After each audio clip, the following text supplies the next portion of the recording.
प्रियात्मन सप्रेम जय जीव आदि मुनीश्वर जोगेश्वर परम पूज्य सत्य सम्राट सदगुरुदेव सिममुनि जी का वचनामृत से एक बूंद।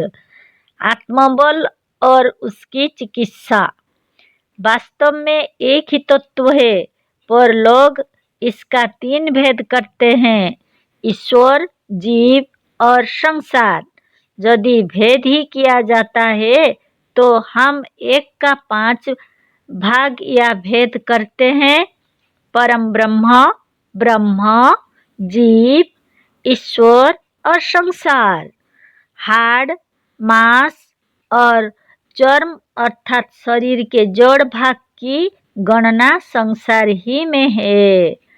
परम ब्रह्म, ब्रह्म, जीव, ईश्वर और संसार, यह पांचों क्या है?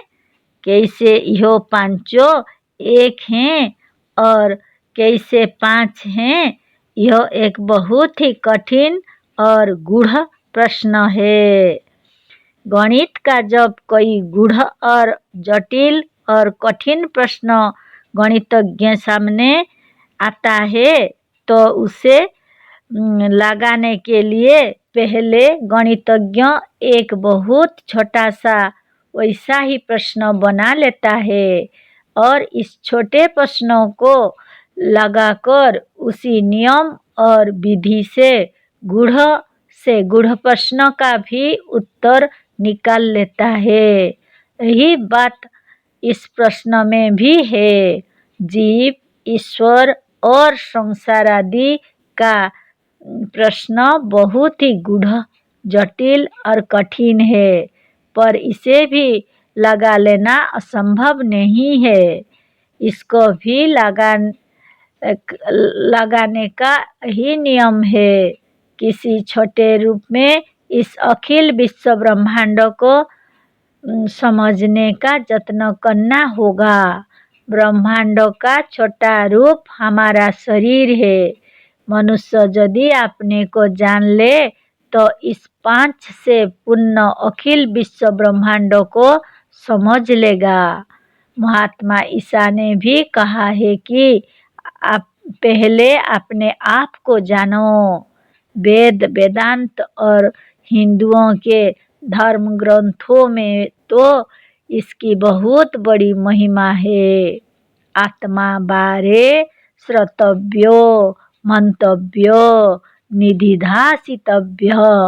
मतलब यह है कि अपना आप ही सुनने, मनन करने, जानने और समझने योग्य है।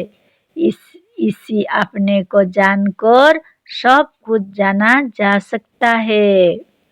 शरीर में 2 शक्तियां काम कर रही हैं, एक ज्ञात शक्ति, दूसरी अज्ञात शक्ति। खाना पीना, बोलना चलना, उठना और बैठना जिस शक्ति द्वारा होता है वह ज्ञात शक्ति है, क्योंकि पूर्वोक्त सब कार्यों हमारे जानते में हुए हैं, होते हैं और होंगे। हम जब चाहते हैं तो उठते हैं और यदि नहीं चाहते तो नहीं उठते। जब चाहते हैं बोलते हैं, बैठते हैं, दौड़ते हैं, खाते और पीते हैं, और जब नहीं चाहते हैं तो यह सब कुछ नहीं होता है। यह सब हमारे जानते में होता है। अतः यह जिस शक्ति द्वारा होता है उसे ज्ञात शक्ति कहते हैं। इतनी शक्ति का नाम मनमय आत्मा व जीव है। पर इस शरीर के भीतर कुछ ऐसे कार्य होते रहते हैं जो हमें अज्ञात हैं, अथवा यह कहिए कि वे कार्य हमारे बिना किए, बिना जाने और बिना समझे भी होते रहते हैं। जैसे हृदय का धड़कना, खून का बहना, नाड़ियों का चलना, भोजन का पचना, आँख का निमेष श्वास प्रश्वास, यह सब बिना हमारे जाने बिना किए बिना समझे भी आपसे आप नियम अनुसार होते रहते हैं। यही अज्ञात शक्ति है, इसी को ईश्वर कहते हैं। देखिए, जिस शक्ति द्वारा हमारे शरीर में रक्त का प्रभाव होता है, क्या पशुओं का रक्त भी इसी शक्ति द्वारा प्रवाहित नहीं होता? और जिस शक्ति द्वारा मनुष्यों और पशुओं में रक्त का संचार होता है, क्या उसी शक्ति द्वारा वृक्षों में रस का प्रभाव नहीं होता? अवश्य वृक्षों में वही शक्ति काम कर रही है। जो शक्ति वृक्षों में वृक्ष रस को बहा रही है, वही पशुओं और मनुष्यों में रक्त व खून को बहा रही है। वही शक्ति है, दूसरी नहीं। यही शक्ति, यही अज्ञात शक्ति पृथ्वी और नदियों को प्रवाहित करती और वायु को बहाती है। वही शक्ति जो खून को बहाती, पशु रक्त को दौड़ाती, वृक्ष रस और नदियों को प्रवाहित करती और वायु को बहाती है, वही नियम अनुसार नित्य सूरज को उदय करती, चंद्रमा को प्रकाशित करती, तारों को चमकाती और तमाम ग्रहों को चाल ठीक रखती है। तमाम ग्रहों की चाल ठीक रखती है। क्या यही शक्ति ईश्वर नहीं है? अवश्य है, यही ईश्वर है। यही अज्ञात शक्ति है, इसे आप नहीं जानते, पर यह आपके भोजन को पचाती रहती और शरीर में रक्त को दौड़ाती है। आप नहीं जानते, पर आपके हृदय को नियम अनुसार धड़काती रहती है। कैसे खून बना और कब बना? खून से मांस, मज्जा, हड्डी और बीजों कैसे बना, यह सब मनुष्य ना देखता है ना जानता है, पर यह सब नियमानुसार होता रहता है। इसी से इसे अज्ञात शक्ति कहते हैं और अज्ञात शक्ति ईश्वर है। हम सो जाते हैं, गाढ़ी निद्रा में अचेत हो जाते हैं, पर श्वास चलता रहता है। उठना बैठना बिना हमारी इच्छा के नहीं हो सकता, पर श्वास प्रश्वास आप से आप होता रहता है। अज्ञात शक्ति को लोग ईश्वर कहते हैं, पर क्या यह अज्ञात शक्ति बिल्कुल हमारे बस में नहीं है? क्या हम इसे कुछ भी अपने आज्ञा अनुसार नहीं चला सकते? क्या यह ईश्वर और विधाता हमारे बस में नहीं हो सकता? क्या संसार के इस रचयिता को हम अपनी आज्ञा अनुसार नचा नहीं सकते? हम कहते हैं कि मनुष्य इस ईश्वर को, विधाता को और इस अज्ञात शक्ति को योग विधि से अपने बस में कर सकता है। योग विधियों को पूर्ण रूप से जानने के लिए पाठक हमारे बनाए हुए योग दर्शन शास्त्र, मुनीश्वर भाष्य के साथ और सचित्र योग साधन नाम के दोनों ग्रंथों को अवश्य देखें। इसे पढ़कर प्रत्येक गृहस्थ योग का साधन कर सकता है। हमारी बनाई हुई योग विधि से श्वास प्रश्वास भी बड़ी सरलता से रोका जा सकता है। हृदय की गति बढ़ाई और घटाई जा सकती है तथा रक्त का प्रवाह भी अपने बस में किया जा सकता है। निमेषों को भी हम रख सकते हैं। अतः यह सिद्ध है कि एक मनुष्य अपने शरीर के भीतर यदि चाहे तो सब कुछ कर सकता है।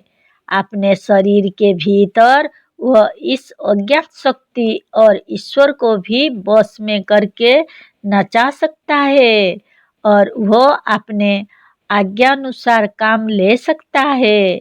अतः मनुष्य की महिमा बहुत बड़ी है। सूरज जो पृथ्वी से हजारों गुना बड़ा है, अपने मन से एक हाथ भी नहीं चल सकता। अपनी कील पर चलने की गति को एक सेकंड के लिए भी रोक नहीं सकता। ग्रहण के समय ग्रहण को एक मिनट के लिए भी नहीं टाल सकता। सूरज, चंद्र, तारे और यह हमारी पृथ्वी सर्वथा ईश्वर या अज्ञात शक्ति व प्रकृति के नियमों के वश में है। पर यह छोटा सा मनुष्य अपना इतना बड़ा महत्व रखता है कि इस अज्ञात शक्ति के, ईश्वर के या प्रकृति के नियमों को भी जब चाहे तोड़ सकता है। सूरज का उदय होना आज के अगले दिन 6 बजे निश्चित है, पर मनुष्यों को अधिकार है कि यह अगले 10 बजे तक सोता रहे। इतनी बड़ी पृथ्वी की आकर्षण शक्ति होते हुए भी और ऊपर से हवा का मनोबोझ होने पर भी मनुष्य अपनी इच्छानुसार उछलता, कूदता और दौड़ता है। इतने बड़े बड़े तारे, जिसमें से कितने तो पृथ्वी से लाखों गुना बड़े हैं, अपनी इच्छा के अनुसार 1 इंच भी हिल नहीं सकते। पर मनुष्य अपनी इच्छा के अनुसार हिलता ही नहीं, दौड़ता, चलता, बोलता और सब कुछ कर सकता है। सूरज पूरब से पश्चिम की ओर जाता हुआ जब चाहे तब या दोपहर को ही पूरब की ओर नहीं घूम सकता, पर मनुष्य पश्चिम की ओर जाता हुआ जब चाहे पूरब को लौट सकता है। इसका कारण यह है कि सूरज जड़ है और मनुष्य है चेतन। चेतन स्वतंत्र है, पर जड़ तत्व व जड़ वस्तु चेतन के व आत्मा के अधीन है। यह अंतरात्मा व अज्ञात शक्ति अवश्य ईश्वरीय शक्ति है, पर यह भी बिना आत्मा के कुछ नहीं कर सकती। आत्मा के अलग हो जाने पर श्वास प्रश्वास, निमेषोन्मेष, हृदय स्फुरण और रक्त का प्रवाह आदि कुछ नहीं होता। यह तभी तक होता है जब तक आत्मा है। यद्यपि आत्मा यह सब नहीं करती, पर इसी के होने से सब कुछ होता है। जैसे प्रकाश कुछ नहीं करता, पर सब कुछ प्रकाश ही में हो सकता है। अतः आत्मा या जीव इस ईश्वर से और भी पैर शक्तिमान है। यह कुछ करता नहीं, पर सारा कार्य इसी के प्रकाश में होता है। संसार में जितने बल है, इसी के दिए हुए हैं। इसी का नाम ब्रह्म है। और जहाँ ऐसे ब्रह्म, ईश्वर, जीव और संसार का मेल है, उसे मनुष्य कहते हैं। मनुष्य आत्मा सर्वोपरि है, पर इस मनुष्य से भी परे परम ब्रह्म है। जैसे कोई मनुष्य मिलकर एक सभा, संघ और कंपनी स्थापित करें, तो इस सभा का या कंपनी की शक्ति इसके व्यष्टि रूप एक एक मनुष्य से अधिक होगी। उसी तरह से अखिल विश्व ब्रह्मांड भोर की आत्मा समष्टि रूप में परम ब्रह्म कहलाती है। परम ब्रह्म ही को परमात्मा और शिव भी कहते हैं। जैसे सभा और संघ का उसके सदस्य से अलग कोई व्यक्तित्व नहीं है, उसी तरह से आत्मा से अलग परम ब्रह्म का कोई व्यक्तित्व नहीं है। आत्मा के समूह ने या इस समष्टि रूप ने अर्थात परम ब्रह्म ने ही इस ब्रह्मांड की रचना की है। जैसे मनुष्य स्वप्न की सृष्टि की रचना अपने मन द्वारा कर लेता है, उसी तरह से परम ब्रह्म ने इस सृष्टि की रचना कर ली है। जैसे मनुष्य अपनी स्वप्न सृष्टि को जब चाहे बिगाड़ सकता है, उसी तरह से परम ब्रह्म भी इस ब्रह्मांड को जब चाहे बिगाड़ सकता है। जैसे स्वप्न का शरीर और संसार सर्वथा मनमय है, उसी तरह से यह शरीर और ब्रह्मांड भी मनमय है। अतः जैसे इस ब्रह्मांड पर परम ब्रह्म का अधिकार है, उसी तरह से इस शरीर पर अपनी आत्मा का अधिकार है। जैसा एक सभा का कार्य उसके प्रत्येक सदस्य का कर्तव्य या कार्य कहला सकता है, उसी तरह से मनुष्य भी परम ब्रह्म की रचना को अपनी रचना कह सकता है। अतः यदि यह विश्व ब्रह्मांड ईश्वर की रचना है, तो हम दावे के साथ कह सकते हैं कि यह हमारी रचना है और सारा ब्रह्मांड हमारा बनाया हुआ है।